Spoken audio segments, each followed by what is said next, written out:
اور جو آخری ہے وہ ہے کلمہ تنزیل۔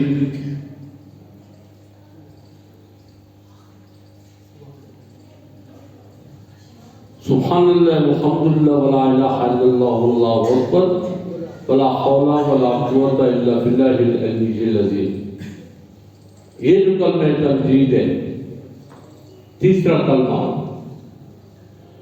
یہ بھی جس کو عنایت ہو گیا، جس پہ کرم ہو گیا، جب بھی اس کو پڑھا جاتا ہے، جب بھی اس کی کثرت کی جاتی ہے، عجب جو معاملات وارد ہو رہے ہوتے ہیں بندے پہ، یا خوف و حراس یا کوئی عجب معاملہ پیش آتے بھی پڑھ جاتے ختم ہو جاتے ہیں۔